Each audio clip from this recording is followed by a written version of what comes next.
Hello Jharkhand, welcome to Learners Garage Education. आज के इस टॉपिक में डिस्कस करूंगा आपके समक्ष हिंदी भाषा से रिलेटेड कुछ क्वेश्चन, जहां पर वीडियो का पार्ट नंबर 22 आपको देखने को मिलेगा। सारे पार्ट्स रिवाइज कर लें, बहुत ही ज़्यादा फ्रूटफुल होगा। बाकी पेपर 1 का जल्दी कोर्स आपको देखने को मिलेगा।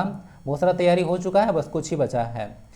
तो चलिए देखते हैं आज क्या है, पता चल जाएगा। बाकी फर्स्ट टाइम चैनल पर विजिट करते हैं तो जरूर जुड़ें। बाकी टेलीग्राम पे आप लोग पीडीएफ और क्विज के लिए जोड़ सकते हैं। देखिए टेलीग्राम पे जो क्विज है वो आपका बहुत फास्ट चल रहा है, ज्वाइन कर लीजिए। बहुत पीछे आप लोग छूट रहे हैं, ठीक है। क्विज आप लोग जाकर देख लीजिएगा, बहुत अच्छे अच्छे लेवल का प्रोवाइड करा रहा हूँ। बहुत ज़्यादा टाइम देता हूँ, कोई भी चीज़ में आप लोग टाइम देते हैं ना तो चीज़ अच्छा हो ही जाता है। तो मैं उसमें टाइम देता हूँ, इसलिए मुझे पता है कि चीज़ें अच्छी हैं। तो आप लोग ज्वाइन कीजिए और अब फायदा उठाएं। ओके, तो चलिए शुरू करते हैं। बाकी दिन भर में कभी भी कोई क्विज में डाल देता हूँ, ठीक है। क्वेश्चन वगैरह कभी भी पोस्ट कर देता हूँ, जैसे कि मुझे कोई क्वेश्चन मिला बस पोस्ट कर देता हूँ, उसमें 10 बजने का थोड़ी वेट करना है। बाकी एक थम्स अप जरूर दें। इनमें से हाथी का पर्यायवाची शब्द कौन सा है? हाथी का पर्यायवाची शब्द बताना है कौन सा है। थोड़ा सा टॉप लेवल का क्वेश्चन देखने को मिलेगा। तुरग, विहंगम, मंदार या फिर कुंजर। तो कौन जो है हाथी का पर्यायवाची यानी कि समानार्थी शब्द है, एक सिमिलर मीनिंग वाला। तो कुंजर जो है इसका समानार्थी शब्द है। बाकी तुरग देखने को मिलेगा, विहंगम, मंदार वगैरह सब अलग अलग होता है। विहंगम मंदार का मतलब सूर्य होता है, तुरग मतलब घोड़ा होता है। आइए देख लेते हैं थोड़ा सा। हाथी यही कुंजर था, तो कुंजर मतलब हाथी होता है, जो कि क्वेश्चन था आपका। गजेंद्र होता है, कुछ और देख लीजिएगा। करिश, हस्ती, कुंभी, वारन, वानर नहीं है वारन है। मतंग और उसके बाद गज, गज मतलब जानते होंगे। तुरग जो था क्या था? तुरग, तुरग या तुरंग दोनों होता है, दोनों मतलब आपको देखने को मिलेगा घोड़ा होता है। घोटक होता है आपका सैंधव हो सकता है, हरी हो सकता है, रौ में छोटी की मात्रा है हो सकता है, वाजी और घोड़ा तो होता ही है। ये हो गया। विहंगम बोला था जैसे सूर्य का होता है, विहंगम मदार का मतलब सूर्य होता है, जो कि ऑप्शन में थे आपके। सूर्य, अरुण, उसके बाद पतंग भी होता है, ध्यान दीजिएगा पतंग भी होता है। ओके, एक बार मैं इसमें कंफ्यूज कर गया था मैं। पतंग भी होता है सूर्य का पर्यायवाची शब्द। उसके बाद भानु और दिनेश भी होता है। ओके, बाकी दिवाकर, दिनकर, प्रभाकर, ओके, सुधाकर वगैरह जानते होंगे, सारा होता है।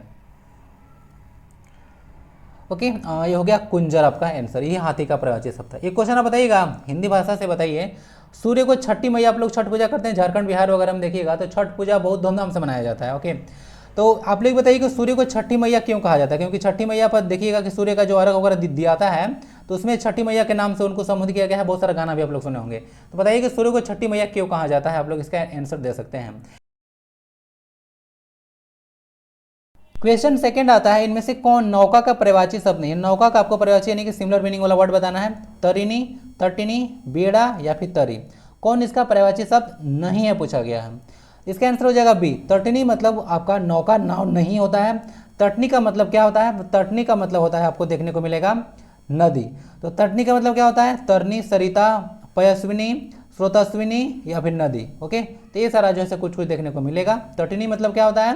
तटनी मतलब होता है नदी। तो नदी का पर्यायवाची शब्द है तटनी। बाकी नौका का तरीन देख लीजिएगा, बेड़ा हो गया, तरी, ये सारा जो है इसका मतलब नौका ही होता है। क्वेश्चन 3 पे मूव करते हैं। इनमें से कौन सा शब्द कनक का समानार्थी शब्द नहीं है? ध्यान दीजिएगा, नहीं पूछा है। कनक मतलब क्या क्या होता है? सोना, मक्का, गेहूं या फिर धतूरा। इनमें से कौन इसका समानार्थी शब्द नहीं है? कनक।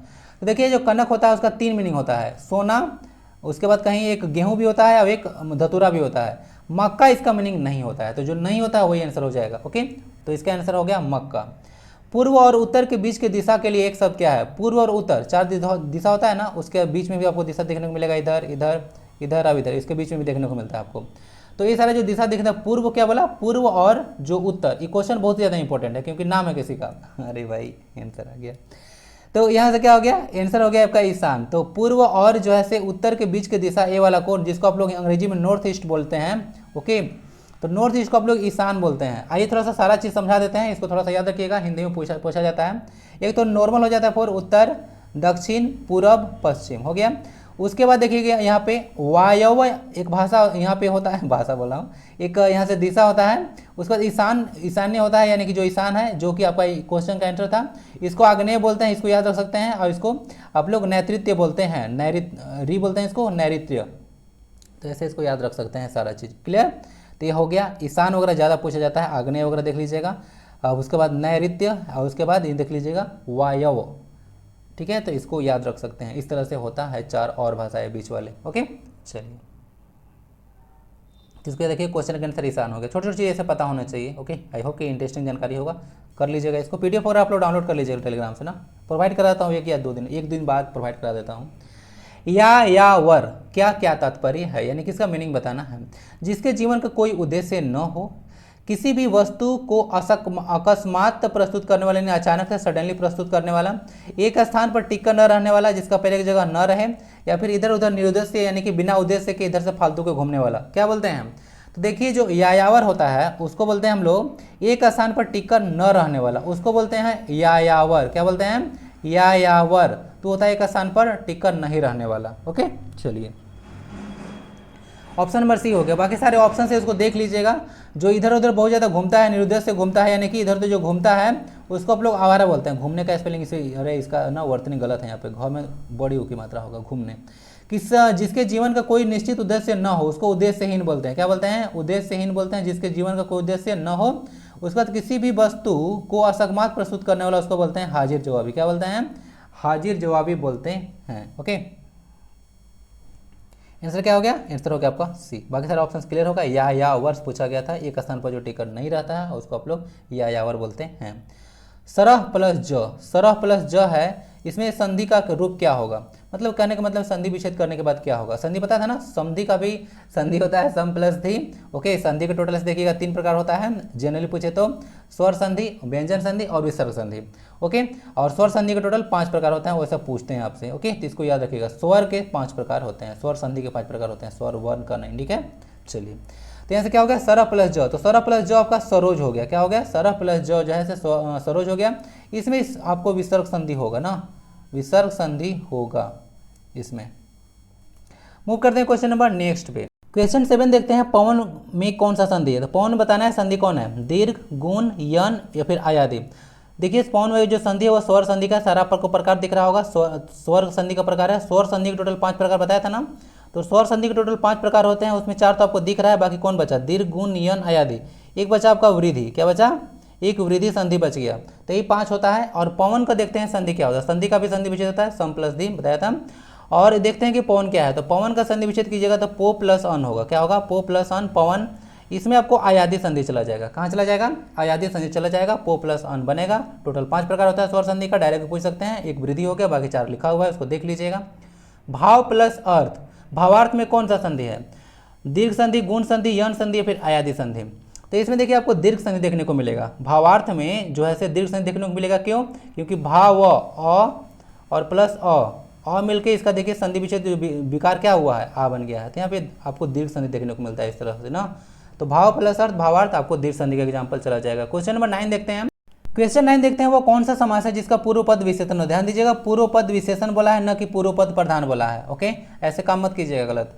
तो वह समास का पहले अर्थ क्या होता है, समास का अर्थ होता है संक्षेप करना, छोटा करना, तो आपको बताया था। ओके, समास विग्रह भी होता है, उसके पद को तोड़ना। समास टोटल 6 भेद होता है, और तत्पुरुष समास का भी 6 होता है ना, तत्पुरुष समास का भी 6 भेद होता है। हमारा क्वेश्चन है, ध्यान दीजिएगा कि वह कौन समास है। 6 में कौन कौन आता है बताता हूँ थोड़ा सा। द्विगु हो गया, कर्मधारय हो गया, द्वंद्व हो गया, तत्पुरुष हो गया। एक 2 यहाँ पे जो नहीं है वह है आपका, एक है अव्ययी भाव नहीं है, एक बहुव्रीहि नहीं है ना। तो 2 समास जो है नहीं है, तो टोटल यही 6 प्रकार आपको होता है। जिसका पूर्व पद विशेषण है उसको आप लोग कर्मधारय समास बोलते हैं। पूर्व पद विशेषण होता है और अंतिम पद विशेष से होता है। एडजेक्टिव और एडजंक्ट का कॉन्सेप्ट होता है, इंग्लिश में भी याद रखिएगा, आपसे पूछ जाता है ना, कभी कभी एडजेक्टिव होता है और बाद में एडजंक्ट होता है ना, विशेषण और विशेष्य। कभी कभी पूछ देता है कि एडजेक्टिव के बाद जो होता है एडजंक्ट होता है, तो कभी कभी देखिए ऐसे पूछ देता है आपसे, तो याद रखिएगा। ओके, तो इसको याद रख सकते हैं, विशेषण और विशेष से होता है ना। चलिए, तो कर्मधारय हो गया इसका आंसर। ध्यान दीजिएगा, पूर्व पद विशेषण पूछेगा तब कर्मधारय लगेगा, पूर्व पद प्रधान बोलेगा तो आंसर दूसरा कुछ हो जाएगा। जैसे देख लीजिएगा, पूर्व पद प्रधान बोलेगा तो आंसर आपका अव्ययी भाव होना चाहिए। उत्तर पद प्रधान बोलेगा तो तत्पुरुष, देखिए उत्तर पद प्रधान बोलेगा तो कुछ भी हो सकता है, तत्पुरुष कर्मधारय जो है से द्विगु वगैरह में से हो सकता है।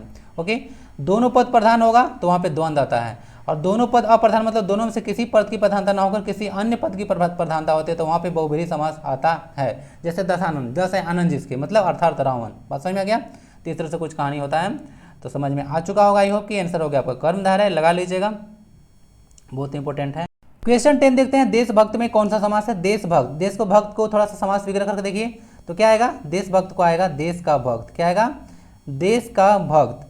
तो देश का भक्त यानी कि देशभक्त, और देश का भक्त हो गया तो यहाँ पे क्या हो जाएगा, देश का काका की ओर आ रहा है तो संबंध तत्पुरुष यहाँ पे आ जाता है। कभी देखिएगा कि विभक्ति चिन्ह वगैरह कर्ता ने कर्म को करण से वगैरह आ रहा है विभक्ति चिन्ह, ओके, तो आप समझ जाइए तत्पुरुष समास होता है। तत्पुरुष मतलब उत्तर पद प्रधान होता है, बताया था ना।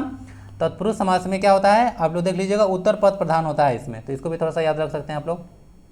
ओके, तत् का मतलब होता है बाद, समझ गया। तो देश का भक्त वगैरह हो गया, तो ये इसमें आगे आंसर देख लीजिएगा डी। कुपुत्र में कौन सा समास है, तो कुपुत्र में तत्पुरुष, द्विगु, द्वंद्व या फिर कर्मधार है। तो कुपुत्र होता है कुत्सित है जो पुत्र, क्या होता है इसका समास वगैरह कीजिएगा। तो कुत्सित है जो पुत्र अर्थात कि वह पुत्र जो कि खराब टाइप से है, ओके, मतलब उसका व्यवहार वगैरह ठीक नहीं है, तो उसको कुपुत्र बोलते हैं। कु मतलब खराब होता है और सु मतलब अच्छा होता है, तो कुपुत्र बोले या सुपुत्र बोले, दोनों में जो है उसे ओके कैरेक्टर पर नहीं जाना है, दोनों में जो है समास कर्मधारा ही होगा, इसको आप लोग याद रख सकते हैं। कुत्सित है जो पुत्र, ओके, कर्मधारा आएगा। इंसानियत में कौन सी संज्ञा है, इंसानियत बताइए कौन सा है। तो इंसानियत में कोई भी संज्ञा दे, जाति, व्यक्ति, समूह या फिर भाव। तो देखिए किसी के भाव के बारे में, गुण वगैरह, दोष वगैरह के बारे में बताता है, तो वहाँ भाववाचक संज्ञा होता है। ओके, समूहवाचक संज्ञा किसी के समूह के बारे में बताएगा, जैसे कक्षा हो गया, मेला हो गया, बाजार वगैरह हो गया। व्यक्तिवाचक संज्ञा जो किसी व्यक्ति के बारे में बात करता है, स्पेशल जगह वगैरह होता है, जैसे कि गंगा बोल दिए हम, ठीक है, मतलब नाम भी हो सकता है, गंगा हो गया, रामायण बुक बोल दीजिए, हिमालय पर्वत बोल दीजिए, कुछ भी ऐसा चीज़ बोल दीजिए जो स्पेशल काइंड का होता है, व्यक्तिवाचक हो गया। जाति संज्ञा में कुछ भी बोल दीजिए, पर्वत बोल दीजिए, लड़का बोल दीजिए, किताब बोल दीजिए, कुछ भी बोल दीजिए ऐसा जो कि कॉमन हो सबके लिए, शेयर्ड बाय ऑल होता है इसका ना जातिवाचक में। तो आंसर क्या हो गया, आंसर हो गया भाववाचक संज्ञा, ठीक है। इंसानियत हो गया, हैवानियत हो गया, बुराई हो गया, अच्छाई हो गया, भलाई हो गया, लड़कपन हो गया, बचपन हो गया, जवानी हो गया, बुढ़ापा हो गया, बहुत सारी चीज़ आता है जो कि भाववाचक संज्ञा में आता है। इनमें से किस में भाववाचक संज्ञा नहीं है, अब भाववाचक संज्ञा नहीं खोजना है, यानी कि 3 ऑप्शन में भाववाचक संज्ञा होगा, 1 ऑप्शन भाववाचक संज्ञा नहीं होगा, और जिसमें नहीं होगा वही आंसर होगा। तो देखते हैं, थकावट, प्रेम, मिठास या फिर पित्तल। ओके, तो देखने को मिलेगा इसका आंसर डी होगा। पित्तल जो है इसको आप लोग क्या कर सकते हैं, पित्तल जो है आपका एक क्या है, यहाँ पे आपको देखने को मिलेगा, यह आपको द्रववाचक संज्ञा के एग्जाम्पल है, क्या है, यह जो है द्रव्यवाचक संज्ञा के एग्जाम्पल है। ओके, यानी कि मटेरियल नाउन है। पित्तल क्या है, एक मटेरियल नाउन है। ओके, क्या है, पित्तल जो है एक मटेरियल नाउन है, ठीक है। तो द्रववाचक संज्ञा, द्रव और द्रव मतलब क्या अंतर है, द्रव मतलब है, द्रव का मतलब होता है मैटर, जो कि मटेरियल नाउन आप लोग पढ़ रहे हैं। ओके, अभी द्रव का मतलब होता है लिक्विड, दोनों में थोड़ा सा अंतर है। ओके, चलिए मूव करते हैं क्वेश्चन नंबर 14 पे। क्वेश्चन 14 के अगर आप देखिए कुछ विशेषण से क्वेश्चन आएगा। जो सब संज्ञा या सर्वनाम की विशेषता बतलाते हैं उन्हें विशेषण कहते हैं। विशेषण का टोटल 8 प्रकार होता है, आज पता चल जाएगा आपको। अभी एक टेलीग्राम पे क्विज डाला था इंटरेस्टिंग टाइप का, आप लोग ज्वाइन करके थोड़ा सा दिया कीजिए, मजा आएगा। वे विशेषण जो संज्ञा या सर्वनाम शब्द के गुण, दोष, रूप, रंग, अपीयरेंस, आकार, स्वाद, दशा, अवस्था, स्थान आदि की विशेषता प्रकट करते हैं उन्हें कौन सा विशेषण कहते हैं। सिंपल सी बात है भाई, किसी का गुण के बारे में बताएंगे तो गुणवाचक विशेषण हो जाएगा। ओके, इसको अंग्रेजी में आप लोग एडजेक्टिव ऑफ क्वालिटी बोलते हैं। ओके, क्या बोलते हैं, एडजेक्टिव ऑफ क्वालिटी बोलते हैं। तो इसको आप लोग आंसर ए हो गया। तो देख लीजिए यहाँ से क्वेश्चन आता है 15, कौन सा विशेषण निश्चित परिमाणवाचक विशेषण का एग्जाम्पल है। निश्चित समझ रहे हैं ना, एक तरह का ऐसा बोला जा रहा है कि इनडेफिनिट आपको बोला जा रहा है कि डेफिनिट एडजेक्टिव है, ठीक है, यानी कि डेफिनिट में भी परिमाण है, ठीक है। तो डेफिनिट क्वांटिटी बोला जा रहा है, कौन जो है डेफिनिट क्वांटिटी जो है निश्चित परिमाणवाचक विशेषण का एग्जाम्पल बोला जा रहा है, यानी कि संख्या तो बताना है, परिमाण मतलब आपको बताना है कि मात्रा बताना है, तो उसमें निश्चित मात्रा बताना है आपको, ठीक है, परिमाण। कुर्ते के लिए अच्छा कुर्ते है, हमको लगा कुत्ते हैं। कुर्ते के लिए 3 मीटर कपड़े चाहिए, चलिए अच्छा है। तो अरे यार बार बार वही चीज़ रिपीट होना। चाय में 100 ग्राम चीनी डालना। ओके, युद्ध में सैकड़ों लोग मारे गए, 2 किलो से ज़्यादा आम मत लाना, ठीक है ना, तो खराब हो जाएगा। तो देख लीजिए इसमें कौन है, कुर्ते के लिए 3 मीटर कपड़े चाहिए, तो 3 मीटर फिक्स्ड मात्रा है, फिक्स्ड अमाउंट है, आपको अमाउंट नहीं मात्रा बोलेंगे, क्वांटिटी। यहाँ से देख लीजिएगा 100 ग्राम फिक्स्ड है। ओके, यहाँ पे 2 किलो भी फिक्स्ड है। सैकड़ों लोगों में तो क्या होता है, सैकड़ों लोग मतलब 100 नहीं होता है ना, ठीक है, 100 लोग बोलता है तब बोलते हैं सैकड़ों। सैकड़ों लोग मारे गए मतलब बहुत सारा 100 मारा गया, ठीक है, सैकड़ों लोग मारा गया, लाख के लाख ऐसे मतलब कई लाख लोग, इस तरह से नहीं जाता है। देख लीजिएगा इस स्लाइड में आपको टोटल 8 प्रकार जो होता है विशेषण का मिल गया। गुणवाचक विशेषण, संख्यावाचक, परिमाणवाचक, सर्वनामिक विशेषण, उसके बाद व्यक्तिवाचक विशेषण होता है। ओके, उसके बाद प्रश्नवाचक विशेषण, तुलनाबोधक और उसके बाद संबंधवाचक विशेषण। यही 8 प्रकार होता है टोटल विशेषण का, आप लोग याद रख सकते हैं। समास का 6 पद होता है, संज्ञा का 5 होता है, आप लोग देख लीजिएगा आपका जो समास होता है उसका भी 6 होता है पुनः। ओके, सर्वनाम वगैरह का भी 6 होता है। ओके, बाकी संधि वगैरह का आपका टोटल स्वर का 5 होता है, और जैसे जनरली संधि से 3 प्रकार होता है, स्वर का 5 होता है। अब ये क्वेश्चन रहा था अभी टेलीग्राम पे, आप लोग देखिएगा कि तो वहाँ पे लोग अलंकार का मैं 2 भेद डाल दिया, तो ज़्यादा लोग उसी को टिक लगा रहे थे कि वही ऑप्शन गलत है। अलंकार का देखिए 2 भेद होता है, शब्दालंकार और अर्थालंकार। उसके बाद शब्दालंकार का 3 भेद होता है, श्लेष होता है, उसका देखिएगा आप लोग अनुप्रास और एक होता है यमक। तो 3 होता है आपका शब्द अलंकार के भेद। अर्थालंकार का आप लोग जो अलग अलग टाइप पढ़ते हैं, रूपक होता है, उत्प्रेक्षा, उपमा वगैरह, अतिशयोक्ति पढ़ते हैं तो अलग है। मेनली रूप से 2 ही प्रकार का था, उस सेंस में डाला था। तो आप लोग ऑप्शन वगैरह सारा गलत टिक कर रहे हैं, तो देख लीजिएगा उसको, ठीक है, उस सेंस में था ना, समझ में आ गया। नेक्स्ट क्वेश्चन, क्वेश्चन नंबर 16 देखते हैं, इनमें से कौन सा शब्द विशेषण है, क्या है, कौन सा शब्द विशेषण है, प्यासा, चर्चा, विशेष या फिर विपत्ति। तो देखिए प्यासा जो है विशेषण है, इसके बाद लगाइए प्यासा कौआ, ठीक है। प्यासा कौआ आप लोग कहानी सुने हैं ना प्यासा कौआ, there was a crow and flying here and there in the search of water. तो प्यासा कौआ जो है प्यासा जो है एक विशेषण है, बाकी सारे शब्द संज्ञा है। इसे विशेषण क्या क्या बनेगा, चर्चा से चर्चित, ठीक है, विशेष से आपको बनेगा, देख लीजिए यहाँ से है कि नहीं है, विशेष से विशिष्ट बनेगा, विपत्ति से विपन्न बन जाएगा। तो ये सारे कुछ कुछ आप लोगों को संज्ञा से विशेषण बनता है। ओके, अंग्रेजी में जब कोर्स दूंगा तो सारा बताऊंगा। ओके, बाकी चीज़ क्लियर है ना। प्यासा एक विशेषण था, बाकी सारे सब संज्ञा थे, संज्ञा से विशेषण आप लोग बना सकते हैं। बाकी देख लीजिए क्वेश्चन 17, इनमें से मिश्र वाक्यों में कौन सा विशेषण उपवाक्य है।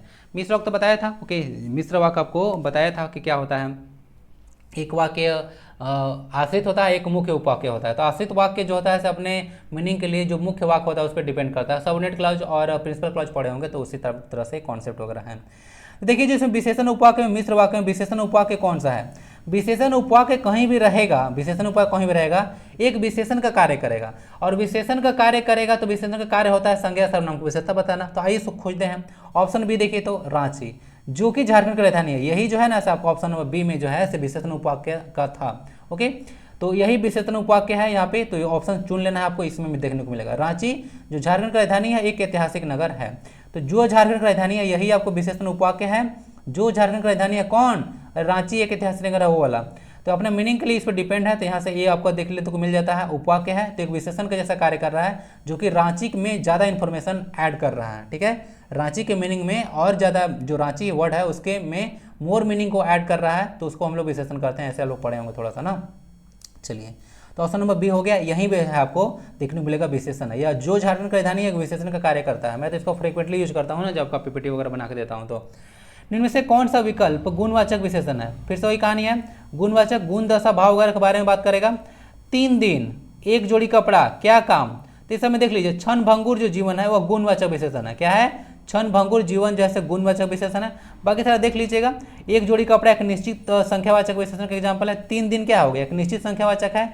क्या काम करना है, यह सर्वनाम विशेषण है ना। क्या है, एक सर्वनामी विशेषण है। देख लीजिए, यही गुणवाचक विशेषण है, जो सब संज्ञा सर्वनाम के गुण, धर्म, स्वभाव आदि का बोध कराते हैं उन्हें गुणवाचक विशेषण कहते हैं। जैसे बलशाली हो गया, पुरान हो गया, नया, पुराना वगैरह बोलते हैं आप लोग। कमजोर, मोटा, दुर्बल, पठारी इलाका वगैरह, पठारी वगैरह जो है से क्या हो जाता है, सारा विशेषण के एग्जाम्पल में आते हैं। इनमें से किस विकल्प के सभी शब्द संज्ञा संबंधी विशेषण है। क्या है, इनमें से कौन सा शब्द संज्ञा संबंधी विशेषण है। ध्यान दीजिएगा, अभी आपने ध्यान दिया होगा यहाँ पे पुरान जो है एक विशेषण का एग्जाम्पल है, गुणवाचक विशेषण। देखिए, कोई एक शब्द होता है, कोई जरूरी नहीं है कि विशेषण ही होगा, संज्ञा जैसा भी काम कर सकता है, सर्वनाम जैसा काम कर सकता है, विशेषण जैसा कार्य कर सकता है। अलग अलग जगह पे उसका फंक्शन अलग अलग हो जाता है, आपको ये सब पता होगा, तो नहीं पता होगा तो पता रखिए थोड़ा। तो अब यहाँ से बताना है आपको कि इनमें से कौन सा विकल्प में सभी संज्ञा से बने विशेषण है, यानी कि संज्ञा से इनको बनाया गया विशेषण है। पौराणिक, मानवीय, लखनवी, आलसी, पैतृक, लिखित, वैवाहिक, वितरी, पढ़ाकू, श्रमिक, विदेशी, बनावटी। इसका ऑप्शन नंबर ए होगा। पौराणिक बना है पुराण से, एक पुराण पढ़ते हैं ना आप लोग, ठीक है, वेद पुराण वगैरह, तो उस केस में वो संज्ञा हो जाएगा पुराण। मानव से मानवीय बना, लखनऊ से लखनवी बना, तो इस तरह से आप लोग देखने को मिलेगा, विशेषण बन गया, तो सारे संज्ञा से बने हुए हैं। संस्कृति का विशेषण क्या है। ओके, संस्कृति का विशेषण क्या है। देखिए, जो संस्कृति होता है उसका विशेषण क्या होगा, संस्कृत, संस्कृति लिखा हुआ है, सांस्कृतिक या फिर सांस्कृतिक। देखिए, इसका आंसर सांस्कृतिक होगा, ऑप्शन थोड़ा डी होगा ना। क्या होगा, सांस्कृतिक होगा। संस्कृति ऐसा कुछ वर्ड नहीं है ना, सांस्कृतिक होगा, सा होता है, स नहीं ना, संस्कृत होगा संस्कृति। ठीक है, तो इसको देख लीजिए, संस्कृति का विशेष रूप क्या होगा, सांस्कृतिक। बाकी संस्कृत तो संज्ञा हो गया, एक तरह से आप लोग बोल सकते हैं, या जातिवाचक संज्ञा के या व्यक्तिवाचक संज्ञा के एग्जाम्पल है, क्योंकि एक सब्जेक्ट है ना जी। तो ये कुछ 20 क्वेश्चन थे। वीडियो कैसा लगता है, अपना फीडबैक जरूर दें। आपको लगता है कि आप लोग गर्मी में फीडबैक वगैरह नहीं दे रहे हैं, लगता है भूल गए हैं, ओके, कि गुस्सा है झारखंड वीडियो नहीं ला रहे हैं इसीलिए। देखिए, झारखंड वीडियो आएगा, थोड़ा सा गर्मी मैनेज करना थोड़ा मुश्किल हो जाता है ना, तो क्या करूँ, तो सब कुछ मैनेज करके चलना पड़ता है, बट आएगा, गुस्सा ना करें। ओके, थोड़ा सा धैर्य रखें, आपको वीडियो जल्द देखने को मिलेगा। टॉपिक पढ़ने वाला शायद झारखंड का सदान होना चाहिए टॉपिक। ओके, देखते हैं, तो जल्द मिलता है वीडियो, फिर मिलते हैं हम आपसे नेक्स्ट वीडियो में। तब तक अपना ख्याल रखें। ओके, गर्मी से थोड़ा सा बच कर रहिए, और गर्मी मुबारक हो आप लोगों को, ठीक है, पानी वगैरह पीते रहिए, कोल्ड ड्रिंक्स वगैरह ज़्यादा मत पीजिए, ओके, वो सब फालतू चीज़ें हैं। आप आखिर घड़ा का पानी पीजिए, फ्रिज का भी पानी नहीं पीना है। मिलते हैं फिर नेक्स्ट वीडियो में। वंदे भारत।